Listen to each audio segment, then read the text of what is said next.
É com alegria que partilhamos mais um encontro que representa um pouco do muito que o nosso mundo haverá de divisar nesse nexo de espiritualidade e medicina, saúde. Recebo, portanto, o abraço do açaí. A fala de Jesus, ela é emblemática quando propõe aos discípulos que tentavam se interpor às crianças que iam ao encontro dele, dizendo: não os embaraceis, deixai vir a mim. Deixai vir a mim. Vir a mim é uma perspectiva de poder desobstruir o caminho das crianças na direção do Mestre. Essa assertiva que todos conhecemos das nossas reflexões doutrinárias apontam sempre numa direção da evangelização infantil, da educação das nossas crianças, e está de bom tom. Hoje, en passant, eu quero fazer algumas reflexões suscitando um outro olhar, um olhar mais psicoterapêutico, nos embutindo, nos envolvendo de uma forma mais intrínseca. Deixar a criança ir a Jesus também é fazer uma revisão da nossa própria história e dar permissão para que a nossa história ela possa ser atualizada no aqui e no agora. Detemos uma historiografia ancestral, mas temos uma bem próxima que fala dessa encarnação e que fala da nossa história recente e que fala da criança que fomos.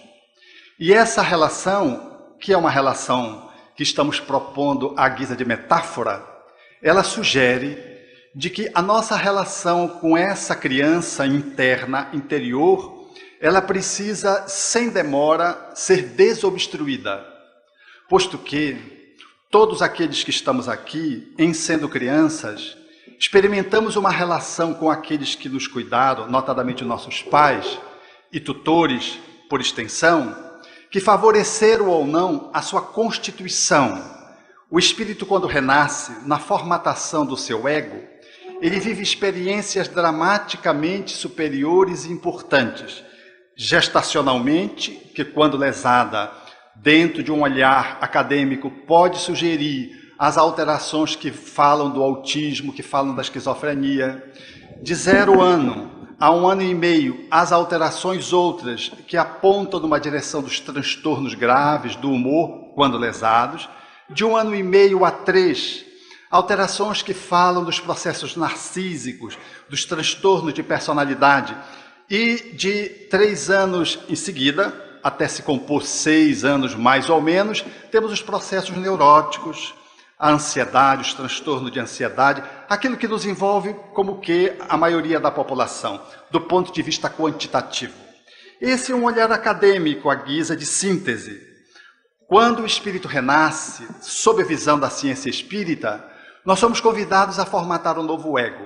E esse ego, esse ser que somos dentro do útero materno, precisamos de continência, de acolhimento.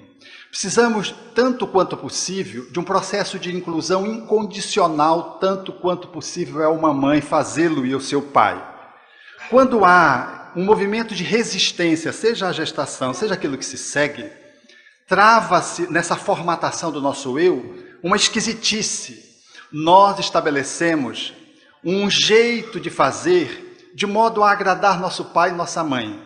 Porque o que há de mais grave no que se refere à nossa constituição reencarnatória para esta vida e para todas as vidas, é o processo do acolhimento amoroso. Quando não somos acolhidos, quando não somos incluídos dentro dos corações daqueles que nos envolvem, nós sentimos um sentimento que é para lá de pior do que a culpa, que é a vergonha tóxica. Um sentimento que nos permeia e que diz assim: eu sou falho, eu sou mal feito, eu não sou digno de graça. Esse sentimento de vergonha tóxica, como se nós pudéssemos trazer um defeito de fabricação, ele é estabelecido no inconsciente da criança. Isso estabelece-se independente dos pais estarem rejeitando de fato a criança. Se eles estão muito ausentes, se eles brigam entre si, a criança pode levar em conta, recém-nata, psicologicamente e inconscientemente ela introjeta isso, de que é ela que não tem graça para promover a harmonia do pai, é ela que não tem sabor para fazer com que o pai esteja bastante presente, é ela que não tem predicados para que a mãe lhe constitua, lhe enche de afeto, lhe atenda às suas necessidades fundamentais, ou seja, a criança a si mesmo se imputa a culpa, por consequência da vergonha, de não ser amada, de não ser acolhida, de não ser substancialmente cuidada. Então ela faz um movimento que é muito comum e que talvez esteja em muito das nossas histórias. Ela constitui um novo eu. Esse novo eu, ele se diferencia do eu real. É uma tentativa de mimetizar algo que agrade papai, mamãe, professor, titio, babá. Por quê? Porque é um processo de sobrevivência, é uma estratégia de sobrevivência. Esse mecanismo tenta capitalizar o que a criança acha que dentro de si ela não tem graça, valor, ela não tem predicados.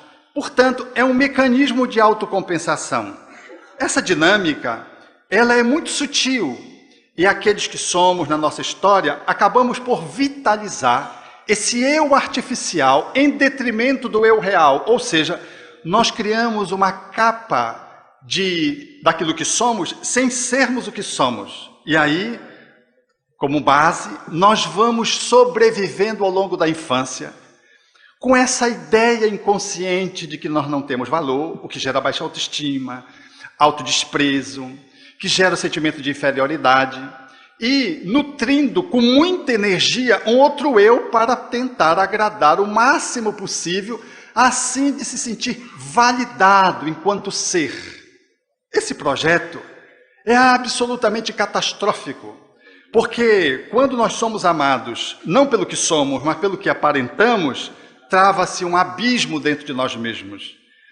Legitima-se o processo de que eu realmente não sirvo, de que eu sou defeituoso, porque eu sou amado pelo que eu aparento e não pelo aquilo que eu sou realmente.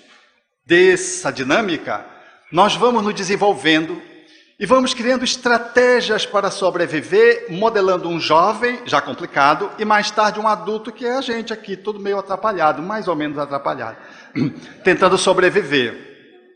Então, como consequência dessa criança que se constituiu anomalamente, disfuncionalmente, nós adultos estamos hoje aqui trazendo uma relação de coabitação, de convivência, tendo dentro de nós mesmos uma criança invisível, que não é uma criança habitualmente dourada, que não é uma criança maravilha, que não é uma criança que vai perfumar a existência, que não é uma criança que vai lograr nos dar permissão de plenitude, de felicitação, de iluminação, de uma boa chegada social. Por quê? Porque ela foi mutilada na sua história.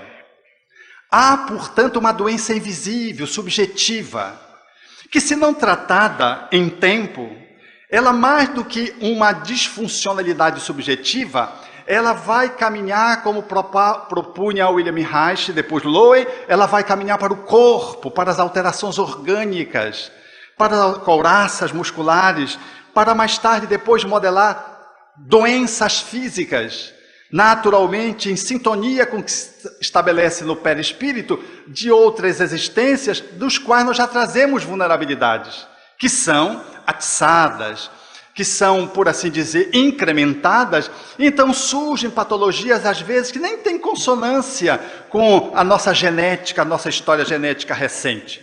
Assim sendo, é necessário nos olharmos. Todas as vezes que nós, enquanto adulto, pudermos fazer uma autoanálise, nós vamos perceber que a nossa consistência, às vezes, ela está refletindo uma dominação infantil. Estamos sitiados por uma criança que foi lesada e que ela comparece no adulto sem que o adulto se dê conta. Quando, por exemplo, num debate, você se levanta, vai embora e bate a porta. Ao invés de dialogar, de discutir, trocar ideia, aprofundar, você se aborrece. Também não quero mais participar dessa reunião. Eu saio da AME, sai da AME. e bate a porta. Numa atitude infantil, como você fazia quando criança. Para sobreviver, fugia das brincadeiras, ou fugia dos adultos. Numa tentativa de chamar a atenção, a gente chama a atenção, às vezes, burramente, com gestos imaturos que não são proporcionais a um adulto, não são razoáveis no adulto. Ou, por exemplo, numa estratégia de convivência com os outros, onde a gente é só cabeça. Há uma fratura da nossa relação, das nossas constituição perispiritual e energética. Nós somos só o centro vital frontal. O cardíaco parece que não existe. Nós somos só intelectualidade, só cognição. Nós usamos a cabeça para nos proteger. A gente não sente nada. A gente não é um esquizofrênico, mas a gente tem uma atitude esquizoide ou esquizofreniforme porque a gente não faz contato com as emoções. A gente não consegue nem abraçar o outro porque a gente tem dificuldade de abraçar o outro. A gente caminha com muita segurança nos números, na intelectualidade, na lógica. Mas quando traz para o sentimento, dói. É um espaço escuro. A nossa criança não aprendeu a se relacionar emocionalmente. Logo, no adulto, ela comparece e esse adulto surge capenga. Ele pode ser brilhante do ponto de vista intelectual. Mas ele é um analfabeto quando se trata de trabalhar a emoção, quando trata-se de estabelecer o relacionamento afetivo, ele é incompetente. E há uma discrepância, é porque ele está aprisionado na cabeça. Ele não é um ser inteiro. E ele não é um ser inteiro porque ele seja mau, porque sejamos mau. É como estratégia que nós escolhemos para poder sobreviver no mundo onde habitamos. Foi o jeito que nós conseguimos de nos sobrepujar a nós mesmos, nossos limites, e poder agradar papai tirando notas boas. Todo aluno que tira só 10 é preocupante. Ou ele é muito bom, ele é um gênio, ou ele está fazendo um mecanismo de compensação. Quando os pais, pode perceber, lhe exigem medalha, ou quando ele ganha uma medalha, e vem todo o incensamento, todas as purpurinas, muitas vezes esse filho está no descaminho. Nós estamos dizendo que o valor dele está nas notas, e não no comportamento, na forma como ele trata o colega. Então o aluno bom mesmo é aquele que tira 10, que tira 7, que tira 5, às vezes tira 4. Ei, meu filho, o que houve aqui? Puxa, o que aconteceu? Ah, pai, esse é o aluno bom. Mas o aluno que é só 9, 10, ou ele é um espírito diferenciado, que é raro, em tempos de transição também surge, é verdade. Ou, mas na maioria das vezes, ele está compensando. Por que ele está compensando? Ele está compensando para poder ganhar o afeto do pai, da mãe, dos professores. Quanto mais medalha ele tem, mais ele está ali procurando ganhar espaço. Muitos de nós, médicos, às vezes enchemos a nossa parede de diploma, a gente não sabe por quê. Veio por mim de Nesp, a gente já mandou enquadrar e botou. É um processo de autoafirmação. É como se a gente dissesse assim, olha, eu tenho valor, olha aqui, fui para o último ano de Nesp e tudo. É uma estratégia de sobreviver através do status, daquilo que eu me apresento, porque eu, em relação a mim mesmo, não tenho confiança em mim. Se o meu espaço de trabalho ele não tiver todos os meus diplomas importantes, eu parece que não tenho valor. É uma discrepância sutil, mas na verdade quem decorou o seu consultório, seu espaço de trabalho, foi a criança, não foi você. Você pensa que foi você, mas foi a criança. Querendo lhe convencer de que, a despeito de você não ter valor, os outros vão acreditar nessa fraude. Aí então você coloca os diplomas. E não é verdade, isso é meia verdade. É que você está comprometido dentro de você. Daí para observar as alterações que surgem no nosso comportamento. Quando as crianças interiores nossas, dentro de cada um, com a sua, elas nos fazem ter processos compulsivos. Seja para as drogas, que são mecanismos de preenchimento do vazio que há entre o eu real e o eu artificial, o eu criado, estereotipado do que somos. Até os processos lesivos que envolvem a necessidade do preenchimento pela comida, pela uma sexualidade às vezes disfuncionalmente posicionada, que se coloca dentro de uma perspectiva de funcionamento meio anômala, aonde eu confundo a sexualidade com a amorosidade, faço mais sexo, mas não faço amor, na expectativa de poder ter preenchido uma necessidade, por exemplo, oral, que não foi atendida, de nutrição. Porque para uma criança é mais importante a mãe que agasalhe, que acolhe, mesmo dando uma mamadeira, do que dar o bico do seio reclamando, xingando a criança. Oh, você veio agora, está vendo que o meu bico do seio está ferido? Diacho, porque para essa criança faz mais mal o afeto comprometido do acolhimento do que o leite artificial que você pode dar se você der com amorosidade. Mas nós valorizamos o corpo, a gente valoriza o leite. É lógico que o leite materno é fundamentalmente mais importante, capaz de nutrir a criança para além de 6 meses sem precisar de nada. Ninguém discute isso, mas nós não estamos criando um corpo. Nós estamos edificando uma alma. Então o nosso olhar é para a alma por prevalência, atendendo o corpo, que é seu instrumento de progresso. Mas não podemos nos limitar ao corpo. Então se uma mãe está inviabilizada de amamentar, por exemplo, ela dá a mamadeira, mas não pode perder o time do sentimento da amorosidade do acolhimento. Porque para essa criança, o processo da nutrição mais importante não é o bico do seio, o leite materno, é a amorosidade dos seus pais. E se ela não tem isso, a despeito de ter amamentado com leite materno, improvisado, ela vai buscar lá fora, mais tarde, como adulto, o seu mecanismo de nutrição que ficou comprometido da sua alma. E ela se transforma compulsiva na alimentação, ela se transforma compulsiva na sexualidade, ela tenta comprar com dinheiro esse preenchimento interno e isso não acontece. Ou, numa perspectiva de poder lidar com essa estranheza interna, quantos daqueles que somos adultos não conseguimos lidar com o nosso sentimento de medo, ou com a nossa tristeza? Não tivemos permissão para viver a tristeza enquanto criança, e agora como adulto, a gente não pode ficar triste. Se ficou triste, está obsediado. Não, o espírita tem que ser alegre, aí tem que estar rindo, rindo, rindo. Quem ri toda hora é o esquizofrênico, ou o transtorno do humor na fase maníaca. Ele está rindo toda hora, mas é um riso sem razão. Esse que está rindo sem razão é um riso que não é congruente. Porque o ser adulto saudável, em consonância com a criança, ele chora, ele ri, ele assobia, ele cala, ele silencia. Esse é o ser saudável. Mas o ser que está desconectado, ele nunca ri, ou nunca chora, ou nunca fala, ou fala demais. Essa harmonia, essa ecologia no trato do relacionamento com o outro, fala da nossa história com a nossa criança. Se estamos tristes, estamos tristes. Se estamos mais calados, é porque nós estamos mais introspectivos. Isso é saudável, isso não é ruim. Porque se a criança ficou triste, se lhe negou a tristeza, por que você é triste? Nós somos espíritas aqui. Essa casa tem que viver alegria, mas se ela perder o cachorrinho dela, ela tem que estar triste. Se você não está, ela tem que estar, ela tem a permissão. Deve ter a permissão. Meu filho, você está triste. Até eu estou com vontade de chorar também, porque eu nem gostava muito desse cachorro, meu filho, mas eu estou vendo agora que você está sofrendo muito, eu estou sofrendo muito com você. Vamos enterrar o cachorrinho, porque desencachorrou, e ele vai reencachorrar. Não compre um cachorro no dia seguinte e não substitua o cachorro, porque nós fazemos isso. Eu vi, lendo no diário de bordo da Varg, quando tinha Varg. Vocês vejam que eu não sou dessa geração, né? Dos casos extraordinários, o pessoal era um cachorro que viram na mala, o cachorro estava morto, né?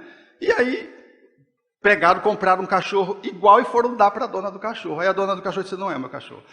Pegaram um igualzinho. Não é. Disse: não, meu cachorro está morto, ele veio para ser enterrado. Foi um cachorro que ressurgiu. Assim nós fazemos com a criança. O peixe morre, a gente compra outro peixe no dia seguinte. 2 peixes logo, já até procriou, já até se multiplicou. Para a criança não chorar. Veja a negação do choro. A criança está chorando, abrace. Ao invés de dizer: não chore, diga: chore, meu filho, se está doendo, chore. Se ela está com raiva: meu filho, você está contrariado, eu estou percebendo que você está contrariado. É criança de 4 anos. Você dá permissão para que ela fique contrariada. Você vai fazer o manejo. Porque se você nega, ela nega a tristeza, nega a agressividade, nega o medo. Ela está tremendo de medo. Você está com medo, meu filho? Não. Quer dizer, a voz denuncia. Então, meu filho, é isso mesmo. A gente sente medo, papai também tem um bocado de medo. Venha cá, vamos aqui, vamos olhar para esse medo, para a gente poder enfrentar esse medo. Sabe o que é que a gente faz com ele? Vamos fazer o que é que a gente faz com a agressividade. A criança está agressiva, bateu as coisas, você, meu filho, cuidado. Você pode expressar a sua agressividade, mas procure não quebrar nada. Ou se foi muito desproporcional, você olha, filho, você acordou, acho que o vizinho ontem batendo a porta. Se a criança tem 8 anos, vá manejando, porque se você não maneja, ela esconde o que é enquanto espírito reencarnado para ser reeducado. Ninguém educa trabalhando um fake, uma fraude, um estereótipo do espírito que é. É necessário que o espírito possa ter permissão para ser o que ele é, para que a gente possa manejar, modelando um passo educativo, um outro jeito de lidar com a tristeza, lidar com o medo, lidar com a alegria, lidar com a agressividade destrutiva, para que ele possa se constituindo, porque senão eu educo e eu transformo algo que é mentiroso, que é fraude, que não existe. Porque o que é real está escondido dos pais, porque a criança não teve permissão de mostrar as emoções. Quantos de nós adultos fazemos isso? A gente está aborrecido e está rindo, mas é um riso que não convence. Há um fluido que vem que não fala disso. A gente está triste e quer mostrar que está alegre. Aí a gente percebe que tem uma nota falsa naquele comportamento, ele não está congruente. A ação não está congruente com a emoção. E a fala não está congruente com o sentimento. A intelectualidade, a emoção e a ação, elas estão discrepantes, dissonantes. Tudo porque nós ainda não nos demos a permissão de poder acolher a nossa criança interna, que tem uma história de negação do seu atendimento e que poderia reescalonar agora o seu comportamento de uma forma mais aderente à verdade, transformando-se. Nós temos que fazer um caminho mais longo, nós temos que primeiro reconhecer dentro de nós o que está oculto, as nossas contradições internas, para acolher e dizer, não, de fato, tem uma agressividade, eu não sou. Porque às vezes você é calmo, tem um amigo que diz assim, Alberto, impressionante como tu és uma pessoa calma, tranquila, mas eu me surpreendi quando eu te vi jogando futebol. Porque quando eu jogo futebol, eu incorporo. No Edmundo, sabe aquele Edmundo que ele era expulso todo jogo? Aí ele me viu o Edmundo, né, o animal, tinha até esse apelido, o animal, né? Ele viu um animal e disse, não é o Alberto, é o Alberto, não é o Alberto, é o Alberto, não é o Alberto. Era eu. Era uma face de mim. Quantos de nós, às vezes, temos essas contradições? Porque a criança saudável é aquela que é boazinha. Quem é boazinho, quem é bonzinho não é bom. Ou a gente é bom, bonzinho é uma forma pejorativa de dizer que você não é bom, mas quer se apresentar como tal, mas não é. Então a criança tem que ser boazinha. Ela, para ser boazinha, ela não precisa ter um comportamento de espírito superior sem ser. Eu vi essa experiência agora recentemente com um neto que eu tenho. Eu vou compartilhar esse lance autobiográfico. Estava almoçando e dizendo assim, ficou aborrecido comigo, eu chamei a atenção dele e disse assim, vô, quando eu tiver a minha Ferrari, eu vou passar por cima de ti. Você veja o espírito franciscano, Ferrari, e altamente franciscano, porque vai passar por cima do avô, que é pai do pai dele. Então, eu disse, tudo bem, se você passa por cima de mim, eu venho puxar o seu cabelo, porque tem uma história do cabelo que eu não vou poder contar aqui por causa do tempo.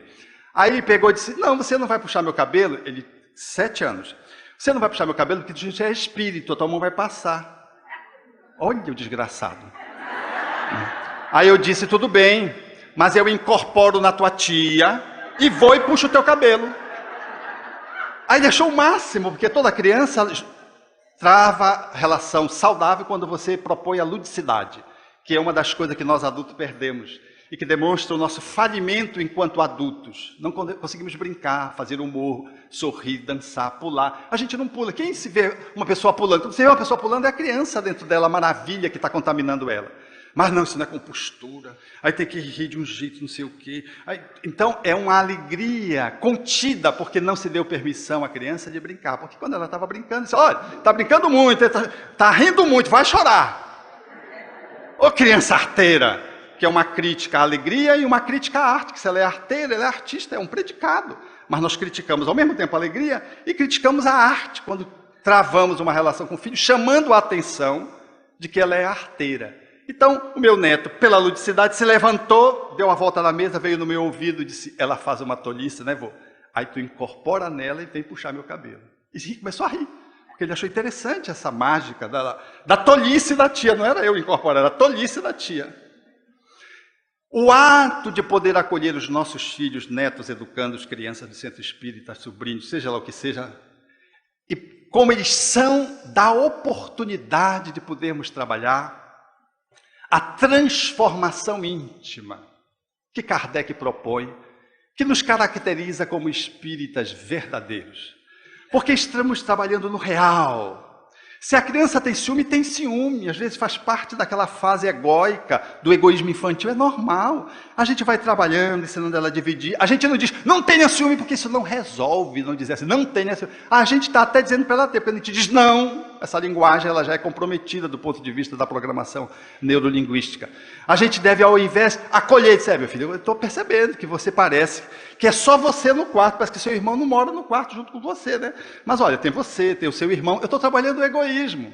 Eu não estou dizendo, não tem egoísmo. Eu estou tratando, educando aquela criança, sem lhe negar a possibilidade dela se expressar. Mas eu não estou legitimando a sua expressão e validando para incrementar. Eu estou fazendo isso para saber quem ela é e qual é o meu toque de amorosidade para poder educá-la. Assim nós somos adultos meio assim estranhos. A gente mesmo às vezes não se entende como a gente não consegue conectar com as nossas emoções. Como é que o nosso comportamento às vezes está alterado? Somos espíritas, temos conhecimento espírita, mas trazemos pensamentos mágicos que são próprios da criança que foi inoculada com os pensamentos adultos, dos adultos que com as suas crendices e superstições implementaram na criança. E nós criamos esses pensamentos mágicos. Quantos de nós achamos que se nós tivermos muito dinheiro, a gente vai ser uma pessoa de sucesso, vai ser uma pessoa feliz? Não tem nada a ver dinheiro com felicidade, o excesso de dinheiro ou muito dinheiro com felicidade. Ou se nós fizermos inúmeras formações acadêmicas, nós seremos uma pessoa efetivamente plenas. Isso não é verdade. Isso foi uma crença inoculada, que se transforma às vezes numa superstição, e a gente está vivendo isso, infeliz, cheio de titulações e patinando e não sabemos por quê. Quantos de nós achamos que nos livramos dos obsessores botando o evangelho segundo o espiritismo no criado morto? O criado está morto. A gente ainda põe o evangelho aberto. Não, os espíritos vão ler. Olha, isso é uma fantasia. Como teve um amigo que disse assim, olha, o evangelho na cabeceira. Ele disse no sentido simbólico. Semana depois o companheiro voltou com ele e disse que estava se melhorando. Não, botei na cabeceira, abri, botei dentro do travesseiro, dormi com ele. Nada mudou.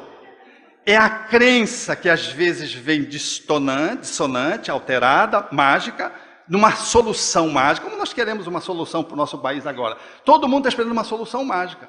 Não, a regeneração está vindo aí, vem os espíritos, deve ter alguém que vai reencarnar, vai ser presidente, vai mudar o país. Cá entre nós, isso é um pensamento infantil. Abracadabra, abre-te sésamo.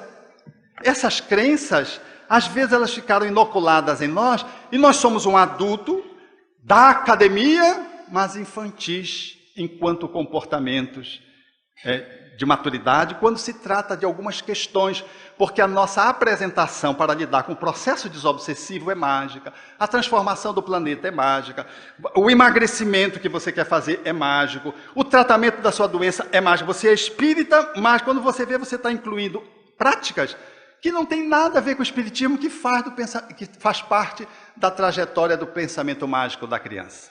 Assim sendo, quando nós crescemos com essa criança nos dominando, corremos o risco de perder o controle sobre nós mesmos, até fazendo um surto. Não é nem uma ameaça, nem uma predição, não é uma fala profética, mas com certeza há algo para atualizar dentro de nós mesmos, cuidando dessa criança interior. Se ela foi vitimada, ela aguarda que tu possas deixá-la, que ela possa ir ao teu Cristo interno.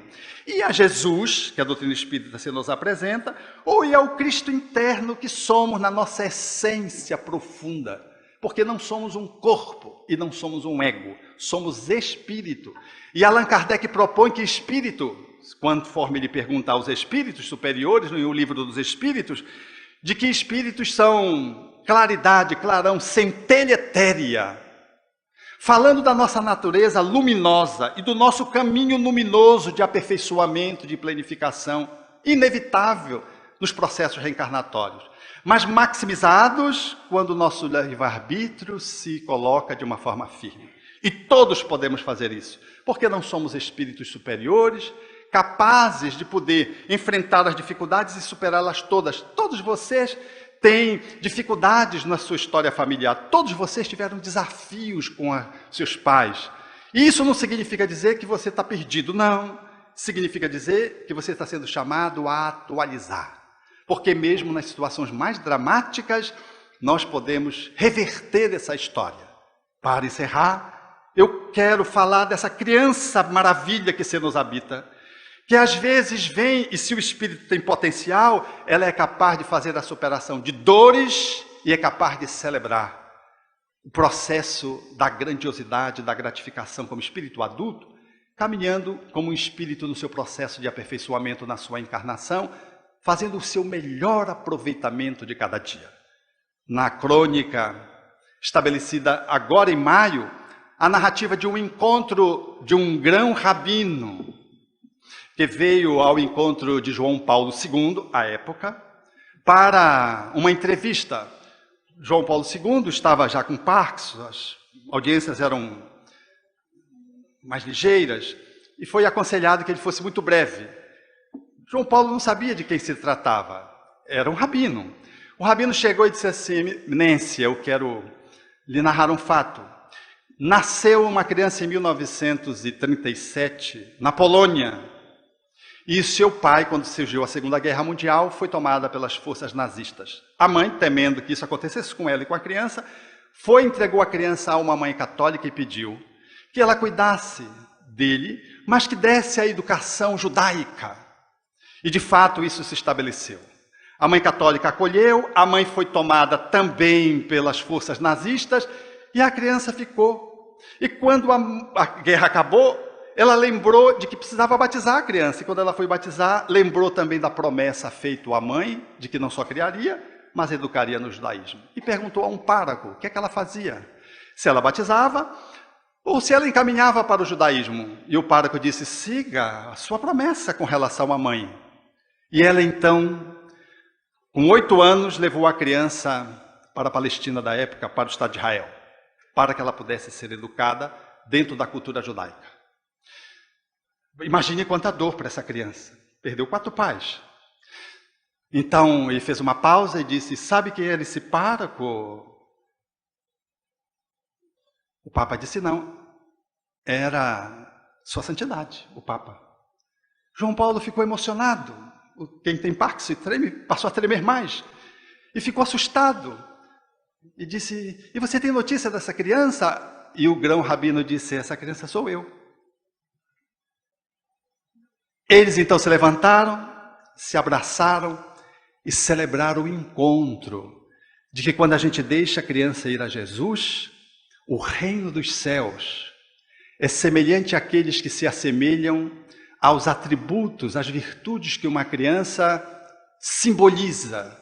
E se abraçaram, celebrando efetivamente de que nós podemos fazer dessa viagem interior um pacto de autocuidado para que a nossa criança ferida se transforme numa criança maravilha e nos permita muitos abraços de celebração. Obrigado.